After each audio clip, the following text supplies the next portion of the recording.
지금까지 사람들은 지구의 깊은 곳 중 아주 작은 부분만 실제로 도달할 수 있었습니다. 실제로 우리가 만든 가장 깊은 시추공도 깊이가 12km를 조금 넘는 정도입니다.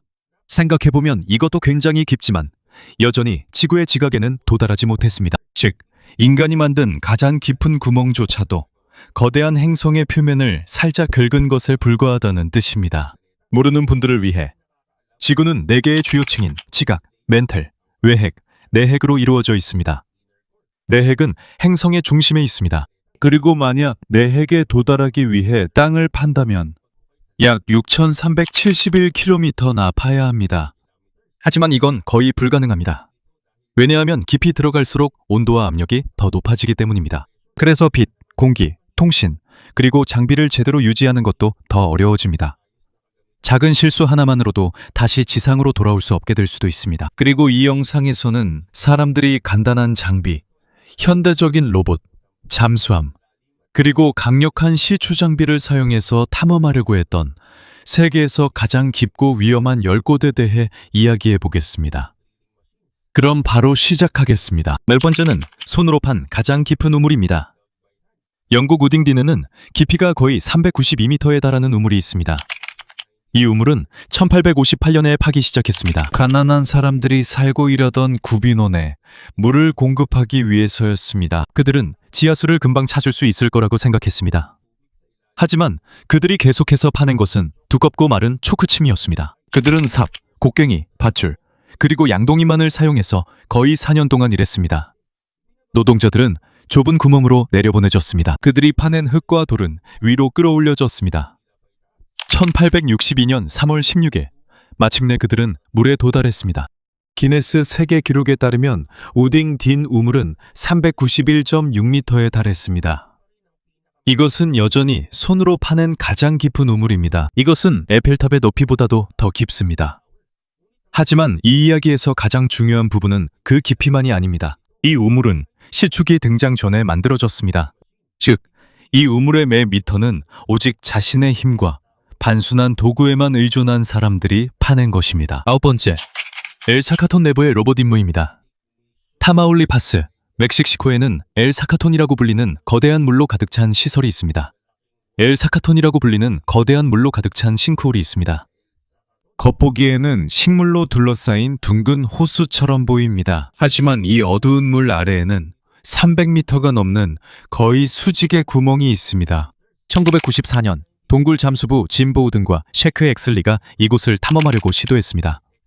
보우든은 281m까지 도달한 후 돌아왔습니다. 하지만 엑슬리는 자신의 다이빙을 하던 중 사망했습니다. 그의 정확한 사망 원인은 완전히 밝혀지지 않았습니다. 분명한 것은 극한 심도 다이빙은 호흡가스, 압력, 사고력, 장비 등에서 문제가 발생할 수 있기 때문에 매우 위험하다는 점입니다. 더 깊은 부분은 인간에게 더 이상 안전하지 않기 때문에 나사가 지원한 팀은 2007년에 딥 데프스 X라는 자율 로봇을 사용했습니다. 이 로봇은 매 초마다 지상에서 조종할 필요가 없습니다. 스스로 지도를 만들고 장애물을 피할 수 있습니다. 그리고 물속에서 샘플을 채취할 수 있습니다. 로봇은 수면에서 315m에서 320m 사이에 있는 바닥까지 도달했습니다. 임무 중에 물과 싱크홀 벽에서 미생물도 발견했습니다. 이런 로봇은 나사에게 중요합니다. 왜냐하면 신호가 닿지 않고 사람이 들어갈 수 없는 곳을 연구하는데 사용할 수 있기 때문입니다. 엘사카톤은 언젠가 두꺼운 얼음 아래에 무서운 물이 있는 세계에서 사용할 수 있는 기술들을 시험하는 테스트 장소가 되기도 했습니다.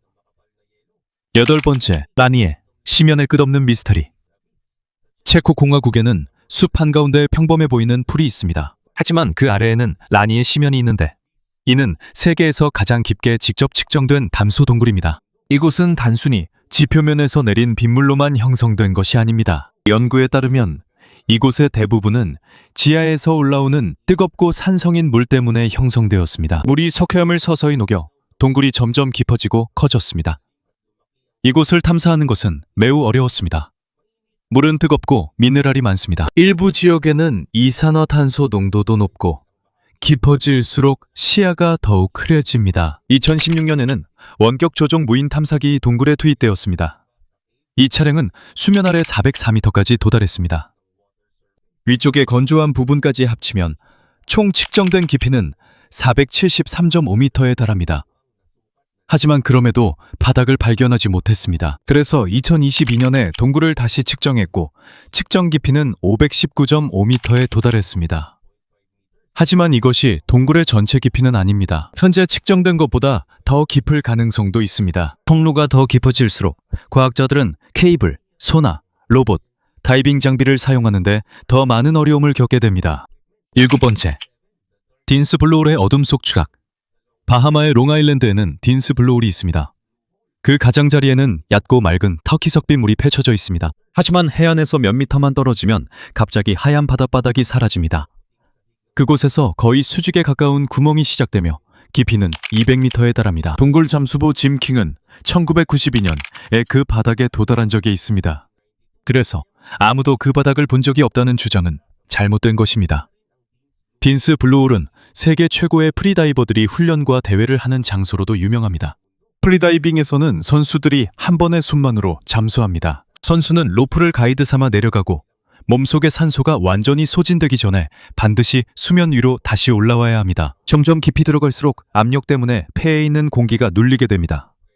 하지만 대부분 가장 위험한 순간은 수면 위로 올라올 때입니다. 수면에 가까워질수록 산소 부족으로 인해 다이버가 갑자기 의식을 잃을 수 있습니다.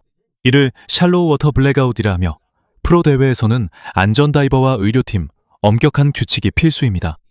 2013년 기록에 도전하던 프리다이빙 선수 니콜라스 메블리가 딘스 블루홀에서 사망했습니다.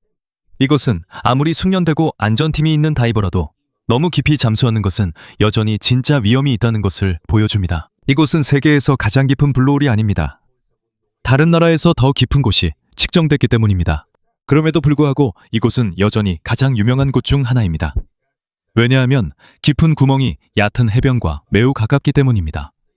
표면에서는 물이 안전하고 조용해 보입니다. 하지만 그 아래에는 202m의 어둠, 압력, 그리고 살아서 돌아올 수 있는 제한된 시간이 있습니다. 6번, 2km 깊이의 크루베라 동굴. 서부 코카서스. 전 세계 대부분이 조지아의 일부로 인정하는 지역에 크루베라 동굴이 있습니다. 이 동굴은 보로니아 동굴이라고도 불립니다. 산에 있는 작은 입구에서부터 동굴은 거의 2200m까지 내려갑니다. 이는 마치 에펠탑 7개를 지하에 세워놓는 것과 같습니다. 이 동굴은 직선으로 뚫린 구멍이 아닙니다. 가파른 샤프트, 좁은 통로, 지하강, 그리고 완전히 물로 가득 찬 구역들로 이루어져 있습니다. 그래서 이 동굴 전체를 하루 만에 탐험하는 것은 불가능합니다. 탐험대는 여러 깊이의 캠프를 설치하고 수직 구간에는 긴 밧줄을 설치합니다. 더 깊이 들어갈수록 음식, 산소통, 잠수 장비, 기타 보급품을 운반하고 소통하는 것이 점점 더 어려워집니다. 가장 깊은 곳에서 누군가 다치면 그를 밖으로 데려오는데 며칠이 걸릴 수도 있습니다. 2012년 우크라이나 동굴 잠수부 게나디 사모킨이 투 캡틴스라고 불리는 터미널 섬프에 잠수했습니다. 섬프는 완전히 물로 가득 찬 통로입니다. 숨을 쉴 수 있는 공간이 전혀 없기 때문에 동굴 잠수 장비를 사용해야 합니다. 사모키는 섬프 안에서 52m까지 내려갔습니다. 이로 인해 동굴에 기록된 깊이는 약 2197m에 달하게 되었습니다. 몇 년 동안 크루베라는 세계에서 가장 깊이 탐험된 동굴로 인정받았습니다. 그러나 이후 인근의 베르조브치나 동굴이 그 기록을 넘어섰습니다. 두 동굴 시스템이 계속해서 측정되고 연구되고 있지만 크루베라에서 가장 위험한 부분은 깊이만이 아닙니다. 거기에는 홍수, 차가운 물, 암석 붕괴, 좁은 통로, 그리고 지상에서 매우 멀리 떨어진 곳에서 장비가 고장날 가능성도 있습니다. 그 아래에서는 신속한 구조가 없습니다. 각 탐험가는 자신의 훈련, 동료들, 그리고 자신이 가져온 장비에 의존해야 합니다. 크루베라 동굴은 우리 행성 아래에 아직 완전히 이해되지 않은 거대한 부분이 남아있다는 증거입니다. 그리고 이곳에서 불과 몇 킬로미터 떨어진 곳에 우리 카운트다운의 다음 대상인 더 깊고 더 위험한 동굴이 있습니다. 넘버 5. 세계에서 가장 깊다고 알려진 동굴. 아라비카, 서부 코카서스 지역에 위치한 브렐로 베르조브치나 동굴이 있습니다. 이 동굴은 아파지아에 있으며 아파지아는 조지아에서 분리됐지만 대부분의 국가는 여전히 조지아 일부로 봅니다. 2018년 3월 러시아 동굴 탐험가 그룹이 이 동굴의 가장 깊은 부분을 측정하기 위해 12일간의 탐험을 진행했습니다. 그들은 입구에서부터 2212m 깊이까지 도달했습니다. 이로 인해 이 동굴은 이전의 크루베라 동굴 기록을 넘어 세계에서 직접 탐험된 가장 깊은 동굴로 인정받았습니다. 이곳은 일직선으로 뚫린 구멍이 아닙니다. 탐험가들은 다음 수직갱도, 좁은 통로, 미끄럽고 날카로운 바위, 지하강, 그리고 사람 몸이 간신히 지나갈 수 있는 구간들을 통과해야 했습니다. 그들은 가파른 구간을 내려가기 위해 고정 로프를 사용합니다. 로프를 잘못 연결하거나 장비가 고장나면 지상으로 돌아갈 쉬운 방법이 없습니다. 여러 날이 걸릴 수 있기 때문에 그들은 다양한 깊이의 임시 캠프도 설치합니다. 모든 음식, 조명, 배터리, 옷, 약, 로프, 그리고 통신 장비를 입구에서부터 직접 들고 들어가야 합니다. 더 깊이 들어갈수록 공기와 물이 더 차가워집니다. 습도가 매우 높기 때문에 주변은 항상 젖어 있습니다. 옷과 침낭을 말리기가 힘들어서 보호복이 제대로 갖춰지지 않으면 몸의 열이 금방 빠져나갑니다. 갑작스러운 홍수의 위험도 큽니다. 산 위에서 비가 많이 오거나 눈이 녹으면 많은 물이 동굴 안으로 들어와 지하강이 빠르게 불어날 수 있습니다. 2018년 9월, 탐험대 한 팀이 브렐로 베르조브키나 동굴 안에서 심한 홍수에 휩쓸렸습니다. 한 탐험가는 제때 빠져나오지 못해 목숨을 잃었습니다. 이 일은 전문가들이 경로를 알고 있더라도 동굴이 단 몇 시간 만에 변할 수 있다는 것을 보여주었습니다. 가장 깊은 곳에서 누군가 다치면 헬리콥터나 차량이 들어올 수 없습니다. 환자를 좁은 통로를 통해 들어올려 2km가 넘는 밧줄을 타고 올려야 합니다. 구조팀이 구조하는데 며칠 또는 몇 주가 걸릴 수도 있습니다. 지금까지 베르조브키나 동굴이 현재까지 알려진 동굴 중 가장 깊은 동굴로 기록되어 있습니다. 하지만 이것이 완전히 탐험되었다는 뜻은 아닙니다. 아직 사람이 도달하지 못한 더 좁거나 잠긴 통로가 있을 가능성도 있습니다. 네 번째, 세계에서 가장 깊은 금광입니다. 남아프리카 공화국의 칼텀빌 근처에는 엠푸넨 금광이 있습니다. 이곳은 세계에서 가장 깊은 운영 중인 광산입니다. 이 광산의 가장 깊은 인프라는 거의 4km에 달합니다. 지표면에서부터 말이죠. 이는 많은 산의 높이보다 더 깊은 수준입니다. 하지만 위로 올라가는 대신 노동자들은 지하로 내려갑니다. 그들의 작업구역에 가는 것은 곧바로 가는 단순한 엘리베이터 이동이 아닙니다. 광부들은 여러 대의 엘리베이터와 지하열차, 그리고 다른 교통수단을 연이어 이용해야 합니다. 일을 시작하기도 전에 이동에 1시간 이상 걸릴 수 있습니다.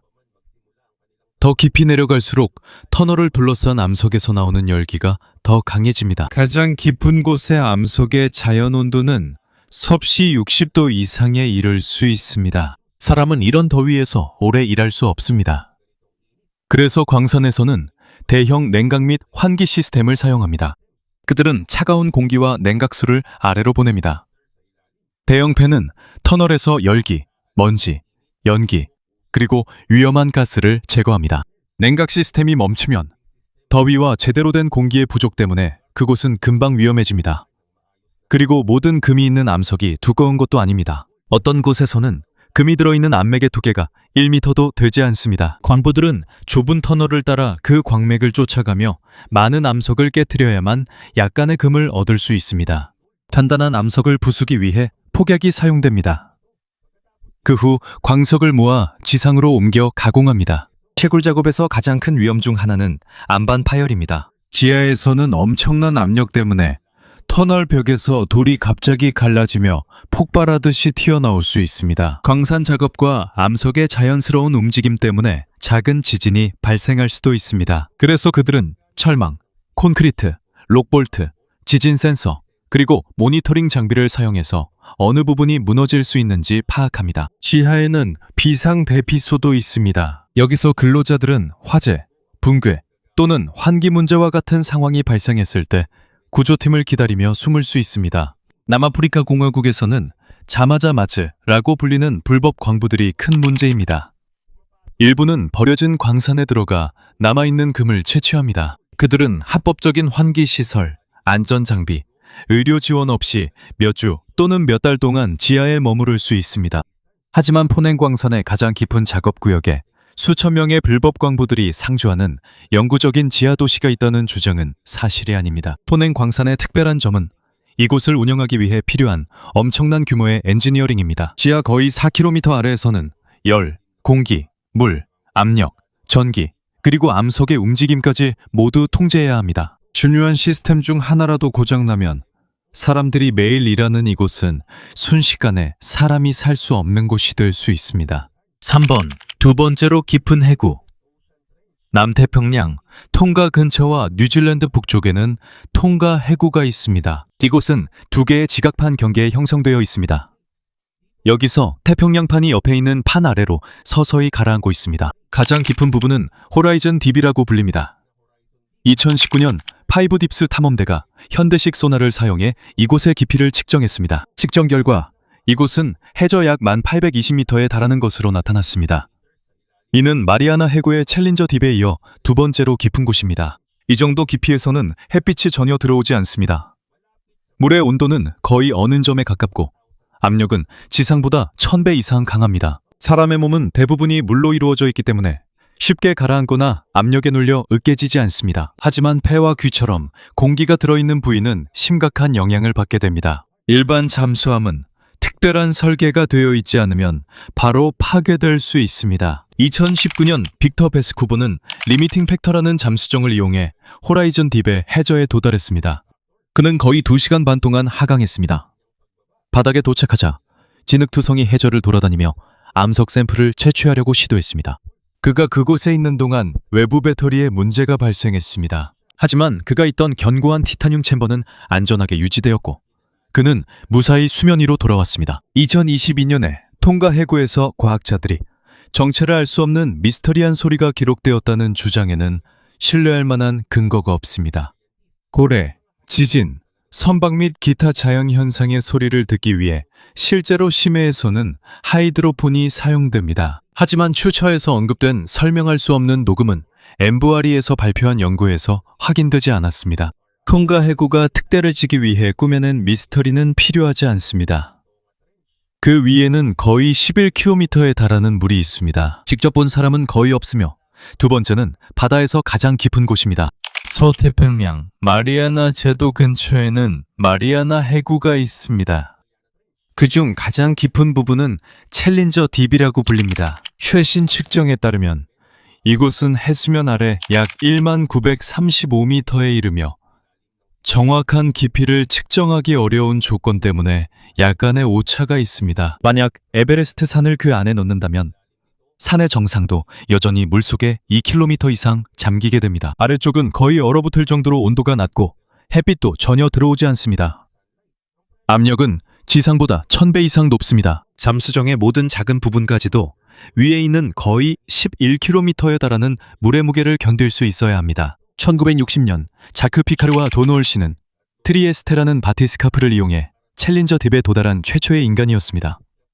그들의 하강에는 거의 5시간이 걸렸습니다. 그들은 해저에 약 20분만 머문 뒤 다시 올라오기 시작했습니다. 2012년에는 영화감독 제임스 카메론이 딥시 챌린저를 이용해 이곳에 단독으로 하강한 최초의 인간이었습니다. 하지만 챌린저 딥에 도달한 사람이 3명뿐이라는 주장은 사실이 아닙니다.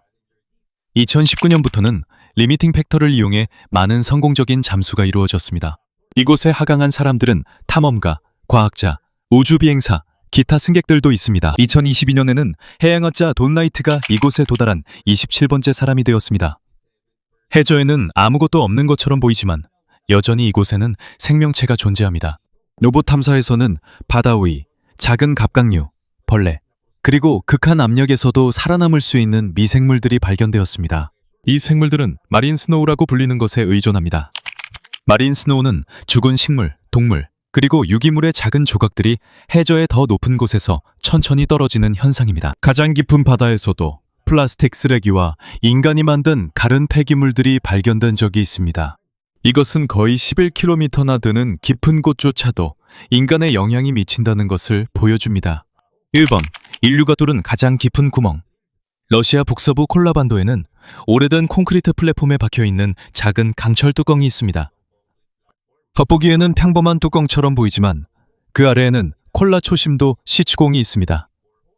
인간이 만든 가장 깊은 수직 구멍입니다. 소련은 1970년에 이 구멍을 뚫기 시작했습니다. 그들은 석이나 금을 찾는 것이 아니었습니다. 직접 시료를 채취하고 지각의 구성을 더 잘 이해하는 것이 목표였습니다. 1989년에 이 구멍의 가장 깊은 부분은 12,262m에 도달했습니다. 이것은 챌린저 해연보다 더 깊었습니다. 하지만 구멍은 매우 좁았습니다. 지름이 약 23cm밖에 되지 않았습니다. 이 부분은 사람이 내려갈 수 없는 크기였습니다. 드릴비트와 과학 장비만이 바닥까지 도달했습니다. 그래서 이곳을 사람이 직접 도달한 가장 깊은 곳이라고 부르는 것도 맞지 않습니다. 이곳은 드릴링 기술이 도달한 가장 깊은 장소입니다. 드릴이 더 깊이 들어갈수록 작업이 더 어려워졌습니다. 드릴 비트를 교체할 때마다 아주 긴 드릴 파이프를 제거해야 했습니다. 장비가 아래에서 고장나면 몇 달간의 작업이 허사가 될 수 있습니다. 가장 큰 놀라움 중 하나는 온도였습니다. 과학자들은 온도가 약 100도 정도에 이를 것이라고 예상했습니다. 하지만 가장 깊은 부분에서는 온도가 약 180도까지 올라갔습니다. 극심한 열과 압력 때문에 암석이 더 부드러워지고 통제하기가 더 어려워졌습니다. 드릴링 장비가 반복적으로 고장나고 끼이기도 했습니다. 모든 드릴 비트가 녹은 것은 아니며 진짜 문제는 작업을 더 이상 진행할 수 없었다는 것입니다. 장비가 극심한 열과 움직이는 암석 속에서는 오랫동안 제대로 작동하기 어려웠습니다. 프로젝트는 또 다른 중요한 사실도 발견했습니다. 연구원들은 화강암 아래에서 기대했던 뚜렷한 현무암층을 발견하지 못했습니다. 이것은 지진파의 변화가 단순히 암석의 종류가 바뀌어서가 아니라 암석의 상태 변화에 의해 발생할 수 있음을 보여주었습니다. 그들은 또한 깊은 암석의 균열에서 광물 얻은 물을 발견했습니다. 이것은 광물이 수소와 질소, 그리고 산소를 강한 압력하에서 방출하면서 형성되었을 가능성이 있습니다. 몇 킬로미터 깊이에서 채취한 암석 샘플에서 고대 해양 생물의 미세 화석도 발견되었습니다. 하지만 이것들은 화석일 뿐 실추공 아래에 살고 있는 살아있는 생물은 아닙니다. 과학자가 땅 속에서 비명 소리를 들었다는 이야기도 유명해졌습니다. 전설에 따르면 그들은 마이크를 내려보내 지옥에서 고통받는 사람들의 소리를 녹음했다고 합니다. 하지만 이것은 사실이 아닙니다. 마이크를 땅속 깊이 내려서 그런 녹음을 했다는 과학적 기록은 전혀 없습니다. 그 오디오는 라디오, 텔레비전, 그리고 나중에는 인터넷에 퍼진 오래된 사기극의 일부일 뿐입니다. 1990년대 초에 심층 시추 작업은 중단되었습니다. 너무 높은 온도, 기술적인 문제, 그리고 소련 붕괴 이후 자금 지원이 끊겼기 때문입니다. 결국 그 장소는 폐쇄되고 방치되었습니다. 지금까지도 시추공은 덮여있는 상태로 남아 있습니다. 하지만 깊이가 12km가 넘었음에도 그것은 지구 전체에 비하면 아주 작은 흠집에 불과합니다. 대륙 지각 아래에는 약 3000km에 이르는 맨틀이 있습니다. 이보다 더 깊은 곳에는 외핵과 내핵이 있습니다. 즉, 우리는 지구 내부 대부분에서 직접적인 샘플을 거의 얻지 못했다는 뜻입니다. 이 목록에 있는 동굴, 광산, 해구, 그리고 시추공들은 인간에게는 너무 깊은 곳입니다. 하지만 지구 전체와 비교하면 우리는 아직 표면에 있을 뿐입니다. 과학자들은 지진파, 중력, 자기장, 그리고 수학적 모델을 사용해서 지구 내부를 측정할 수 있습니다. 하지만 우리는 아직 그것을 직접 본 적이 없습니다. 우리는 매일 지구 표면을 걷고 있지만 그 아래에는 거대한 세계가 숨겨져 있습니다. 그곳은 뜨겁고 움직이며 인간이 만든 것이 거의 닿지 못한 곳입니다.